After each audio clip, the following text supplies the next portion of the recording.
Hello বন্ধুরা, cheat কয়েনে eligible হবেন কিভাবে আজকের ভিডিওতে আমরা ওই বিষয় সম্পর্কে আলোচনা করব। আপনারা যদি নিচের দিকে দেখেন এয়ারড্রপে একটা ক্লিক করেন তাহলে দেখেন এখানে কিন্তু অনেক কিছুই চেঞ্জ হয়ে গেছে, দুইটা আলাদা আলাদা পার্ট চলে আসছে। প্রথমটা হচ্ছে এলিজিবল কন্ডিশন। তো আপনারা যখন এলিজিবল হবেন তাহলে আপনাদের কি কি কাজগুলো করতে হবে। প্রথমেই দেখেন সিট সাবস্ক্রাইব। তো প্রথমে সিট সাবস্ক্রাইব হচ্ছে আপনারা তাদের গ্রুপের সাথে যুক্ত হতে হবে। তো এটা সাধারণতভাবে দেখেন আপনারা যদি একটু আর্নে যান তাহলে দেখবেন অনেকগুলো টাস্ক আছে, এমনকি তাদের যে গ্রুপ আছে ওই গ্রুপের সাথে যুক্ত থাকতে বলতেছে। এই বিষয়টা আশা করি বুঝতে পারছেন। তো আমরা যদি পরেরটাতে দেখি, এখানে দেখেন অ্যাড সিট, হ্যাঁ অ্যাড সিট নেম, তারপরে হচ্ছে আপনার নামের পাশে এখানে দেখেন লেখা আছে যে চিট, তারপরে হচ্ছে আপনার একটা গাছের পাতা, এটা আপনার নামের পাশে দিতে হবে।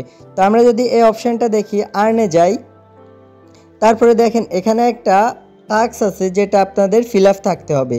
তো প্রথমেই দেখেন আপনারা এভাবে কপি করবেন টেনে, আপনাদের একটু সংক্ষেপের জন্য দেখায়, কারণ এটা না হলে আপনারা কিন্তু এলিজিবল হবেন না। হ্যাঁ, আপনাদের এই যে নামের পাশে দিয়ে দিবেন। এই যে দেখেন উপরে 3 ডটে ক্লিক করবেন, তারপরে হচ্ছে এই যে দেখেন মাই প্রোফাইলে ক্লিক করবেন। এই যে দেখেন মাই প্রোফাইল, ভাই সুন্দর করে একটু জাস্ট লাগিয়ে দিবেন। এই যে দেখেন তারপর উপরে দেখেন একবার উপরে এডিট একটা অপশান আছে, এখানে একটা ক্লিক করে দিবেন। তারপরে এই যে দেখেন আপনার নামের পাশে ডাইরেক্ট এই যে এটা কপি করে চেপে ধরে পেস্ট করে দিবেন। তো পেস্ট হয়ে গেছে, আমরা জাস্ট টিক চিহ্ন দিই। এই যে দেখেন আমার কিন্তু নামের পাশে বসে গেছে। তারপরে আপনারা এই টাস্কটা ফিল আপ করবেন। আশা করি এই বিষয়টা যেন আপনাদের ভুল না হয়, আমি আবারও বলে দিছি। তো নিচেরগুলো দেখেন এটা হচ্ছে আপনাদের অ্যাচিভমেন্ট, ফ্রেন্ড, তারপরে হচ্ছে আপনাদের চিট কয়েন, এগুলো তো আপনাদের থাকতে হবেই। এমনকি এগুলো হচ্ছে একটা কন্ডিশন। আপনি মনে করেন এখানে ইনভেস্ট করলে করছেন, না করলে নাই, আপনি কিন্তু রীতিমতন কাজ করছেন, এটার জন্য এত দৌড়বে না। কিন্তু আপনাদের এই যে ধরেন সাবস্ক্রাইব করতে হবে, নামের পাশে কিন্তু চিট থাকতে হবে। এই বিষয়টা আশা করি বুঝতে পারছেন। এখন দেখেন এনএফটি, যারা যারা এনএফটি নিয়েছিলেন তাদের জন্য কিন্তু একটু ভালো আপনাদের হ্যান্ডসাম কয়েন আসবে। তারপরে হচ্ছে আপনারা স্টার খরচ করছেন যারা, তাদের কিন্তু আরেকটু ভালো প্রফিট দিবে। তারপরে হচ্ছে অ্যাচিভমেন্ট, অ্যাচিভমেন্ট হচ্ছে দেখেন আর্নে যদি একটা ক্লিক করি, তারপরে উপরে দেখেন আপনাদের এই যে অ্যাচিভমেন্ট একটা চলে আসছে, যেটা হচ্ছে আমাদের ডেলি যে টাস্কগুলা। তো দেখেন আমার কিন্তু ডেলি টাস্ক কত দিন, 56 দিন কিন্তু হয়ে গেছে। আমি এখানে 56 দিন কাজ করতেছি। তো দেখেন এখানে কিন্তু একটা ক্লেম অপশন চলে আসছে, এখান থেকে আমি জাস্ট একটা টিকিট ক্লেম করে নিই। দেখেন আমার কিন্তু টিকিট এটা ক্লেম হয়ে গেছে।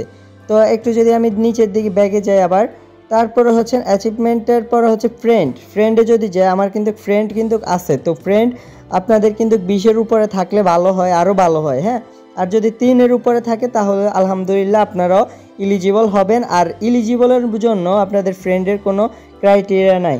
আর হচ্ছে আপনাদের চিট কয়েন, তো এটা সাধারণত আপনার থাকবে, যত থাকবে আপনার তত আপনি ভালো একটা কয়েন পাবেন, এয়ারড্রপ পাবেন। আশা করি সিট সম্পর্কে সকল বিষয় বুঝতে পারছেন। আপনাদের যদি কোনো সমস্যা থাকে আমাকে অবশ্যই জানাবেন।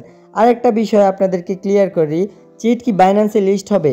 আসলে বাইন্যান্স কিন্তু এখনও কোনো কথা বলে নাই চিট সম্পর্কে। হ্যাঁ, তো বাইন্যান্সে লিস্ট হবে কি না এটা এখনও জানা যায় নাই।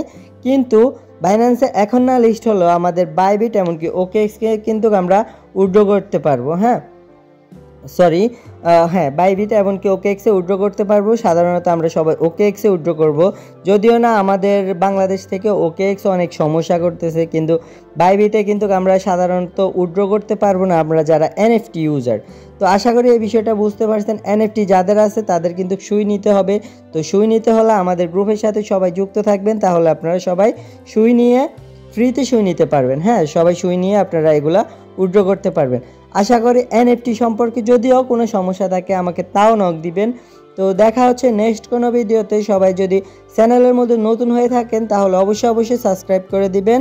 ভালো থাকবেন, সুস্থ থাকবেন, আল্লাহ হাফেজ।